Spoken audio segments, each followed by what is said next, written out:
సుమతి తిరిగి రావడంతో రామ్, ప్రీతి అందరూ కూడా చాలా సంతోషంగా ఉంటారు. సుమతి వాళ్ళని దగ్గరికి తీసుకుంటుంది. మనల్ని కలిపింది సీతే అని చెప్తూ ఉంటుంది. అత్తమ్మ, ఇక్కడ రుణానుబంధానికి చోటు లేదు, అంతా రక్త సంబంధమే అని చెబుతూ ఉంటుంది. ఇంకొక విషయం, సుమతి అత్తమ్మను చంపడానికి ప్రయత్నించింది ఎవరో ఆధారాలతో సహా నా దగ్గర రుజువులతో సహా అన్నీ ఉన్నాయి అని చెబుతూ ఉంటారు. ఇకప్పుడు సీత చెప్పడంతో వాళ్ళందరూ అడుగుతూ ఉంటారు, ఎవరు ఆ దుర్మార్గులు, ఎవరు అని రామ్, జన అడుగుతూ ఉంటారు. ఇన్ని రోజులుగా సుమతిని మాకు దూరం చేసింది ఎవరు అని అడుగుతూ ఉంటారు. నేను ఆ విషయాలన్నీ తర్వాత చెప్తాను, ముందు ముహూర్తానికి టైం అయిపోతుంది కాబట్టి ముందు పెళ్లి జరగనివ్వండి, ఆ తర్వాత వివరంగా అంతా చెప్తాను అని చెప్పడంతో ఇక సరే అని పెళ్లికి అన్ని ఏర్పాట్లు చేస్తూ ఉంటారు. లలిత, శివకృష్ణ ఇద్దరు కూడా సుమతిని, జనార్దన్ని లోపలికి పిలిచి పట్టుబట్టలు కట్టుకోమని చెబుతూ ఉంటారు. ఇక్కడ మహాలక్ష్మి చాలా కుళ్ళుకుంటూ ఉంటుంది. ఏం చేయాలో అర్థం కాక యువతలకు వచ్చి సిఐ త్రిలోక్కి ఫోన్ చేస్తుంది. ఎక్కడున్నారండి అని అడుగుతూ ఉంటుంది. ఇక్కడే మేడం, రోడ్డు మీదే. ఇక్కడ మేము వస్తుంటే దారికి అడ్డంగా ఎవరో రాళ్ళు పెట్టారు, అందుకని కారు ఆపి ఆ రాళ్ళన్నీ తీసేటప్పటికి ఈ టైం అయింది. ఇప్పుడు మళ్ళీ బయలుదేరుతుండగా బండి స్టార్ట్ అవ్వట్లేదు మేడం అని చెబుతూ ఉంటాడు. మీరు రామాపురానికి వస్తున్నారా, లేకపోతే ఏ కాశ్మీర్కో కన్యాకుమారికో వెళ్తున్నారా? ఇంత టైం పడుతుంది పక్కనున్న రామాపురానికి రావటానికి. మీరెందుకు మేడం అంత కంగారు పడిపోతారు? సుమతి రాలేదు కదా అని త్రిలోక్ అడుగుతూ ఉంటాడు. ఎందుకు రాలేదు, ఎప్పుడో వచ్చేసింది. ఇన్ని రోజులు ఆ సీత దగ్గరే ఆ సుమతి తలదాచుకుంది, ఇప్పుడు సుమతిని తీసుకువచ్చింది అని జరిగిందంతా కూడా మొత్తం చెబుతూ ఉంటుంది. ఇలా డిఎన్ఏ టెస్ట్ చేసి ప్రూవ్ చేసింది, ఇప్పుడు సుమతి అని నిరూపించింది అందరి ముందలా కూడా. ఇప్పుడు ఈ పెళ్ళి జరిగిపోయిందంటే నేను ఓడిపోయినట్టే. ఈ పెళ్ళి జరిగిందో మిమ్మల్ని నేను సస్పెండ్ చేయిస్తాను, ఇది ఖచ్చితంగా చేయిస్తాను అని వార్నింగ్ ఇస్తూ ఉంటుంది. లేదు మేడం, వచ్చేస్తున్నాను, ఒక్క 10 మినిట్స్ టైం ఇవ్వండి మేడం అని అడుగుతూ ఉంటాడు. ఈ పెళ్ళి జరగకముందే మీరు రావాలి, లేకపోతే చెప్తాను కదా అన్న పని చేస్తాను, మీరు 10 మినిట్స్లో ఇక్కడికి వచ్చేయాలి అని చెప్పడంతో అలాగే అని చెప్పి ఇక త్రిలోక్ అక్కడ కారుని తనే డ్రైవ్ చేస్తూ ఉంటాడు. అందరూ దిగి బండి తొయ్యండి అని చెప్తూ ఉంటాడు. ఇక బండి తోయటంతో కార్ చాలా స్పీడ్గా డ్రైవ్ చేసుకుంటూ ఇక్కడ మండపం దగ్గరికి సిఐ వస్తూ ఉంటాడు. ఇంతలో మహాలక్ష్మి మాటలు వింటుంది. సీత వచ్చి అడుగుతూ ఉంటుంది, ఏంటి అత్త ఏదో టెన్షన్ పడుతున్నారు, ఎవరో చీఫ్ గెస్ట్ని పిలిచినట్టు ఉన్నారుగా పెళ్ళికి అని అడుగుతూ ఉంటుంది. ఏంటి అత్త షాక్ అయ్యవా?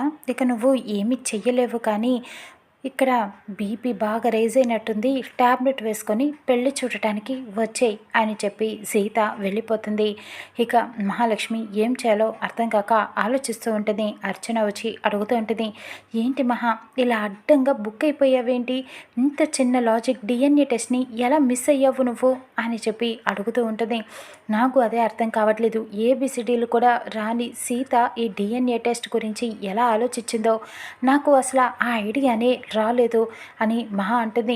ఇక నువ్వు ఏమీ చెయ్యలేవు, ఎలాగైనా సరే సీతే నెగ్గింది, నిన్ను అడ్డంగా బుక్ చేసేసింది, ఇక నిన్ను సుప్రీంకోర్టుకి తీసుకువెళ్ళినా సరే సీతే నెగ్గుతుంది అని చెబుతూ ఉంటుంది. అంత టైము ఓపిక నాకు లేవు అని మహాలక్ష్మి చెబుతూ ఉంటుంది. ఇక నిన్ను ఖచ్చితంగా సుప్రీంకోర్టుకి లాక్కు వెళ్ళి మరీ అరెస్ట్ చేస్తుంది, జైల్లో పెట్టిస్తుంది అని చెబుతూ ఉంటుంది. అర్చన, నన్ను ఎందుకు అరెస్ట్ చేస్తుంది అని అడుగుతూ ఉంటుంది మహా. ఇందాక సీత ఏం చెప్పింది, పెళ్లి తంతు అయిపోయిన తర్వాత సుమతిని చంపింది ఎవరు, ప్రయత్నాలు చేసింది ఎవరు అని తన దగ్గర ఆధారాలు ఉన్నాయని చెప్పింది కదా. ఇక తర్వాత నీ గురించి మొత్తం చెప్పేస్తుంది, అప్పుడు నిన్ను ఎవ్వరూ క్షమించరు, అరెస్ట్ చేస్తుంది. మహా, నువ్వు మాత్రం నా పేరు చెప్పకు, అసలే నా కూతురు పెళ్ళి కూడా చేయాలి, నీతో పాటు నేను కూడా ఇలాగా జాయిన్ అయ్యానని తెలిసిందే అనుకో, నాకు మినిమం 7 ఏళ్ళన్నా జైలు శిక్ష వేస్తారు. నాకు మాత్రం ఎటువంటి సంబంధం లేదు ఇందులో అని చెబుతూ ఉంటుంది. ఎందుకు లేదు? నాతో పాటే నువ్వు కూడా. ఇన్ని రోజులు నాతో పాటే ఉన్నావు కదా, ఇప్పుడు జైలు అనేటప్పటికీ వెళ్ళిపోతావా? నాతో పాటు నిన్ను కూడా ఇరికిస్తాను అని మహా చెప్తూ ఉంటుంది. ఇంతలో రామ్ వచ్చి, ఏంటి పిన్ని ఏం చేస్తున్నారు? అక్కడ టైం అయిపోతుంది కదా ముహూర్తానికి, రండి అని చెప్పి తీసుకొని వెళుతూ ఉంటాడు. పెళ్లి తంతు మొదలవుతుంది. పంతులు గారు పెళ్లి కూతురుతో పెళ్లి కొడుకుతో పూజ చేయిస్తూ ఉంటారు. ఇక తర్వాత ఇద్దరుకి కన్యాదానం అక్కడ సుమతి, జనార్దన్ ఇద్దరూ కలిసి చేస్తూ ఉంటారు. మహాలక్ష్మి ఇది చూసి కుళ్ళుకుంటూ ఉంటుంది. ఇక కన్యాదానం అయిపోయిన తర్వాత ఇద్దరు ఒకరి తలపై ఒకరు జీలకర్ర బెల్లం పెట్టుకొని ముహూర్తాన్ని ముగిస్తారు. ఇక తర్వాత దండలు మార్చుకొని తాళి కడతాడు పెళ్లి కొడుకు. అందరూ చాలా సంతోషంగా ఈ పెళ్లిలో ఉంటారు, మహాలక్ష్మి తప్ప. ఇక పెళ్ళి జరిగిపోతుంది. అందరూ సంతోషంగా ఉంటారు. అందరి దగ్గర పెళ్లి కొడుకు పెళ్లి కూతురు ఆశీర్వాదం తీసుకుంటారు.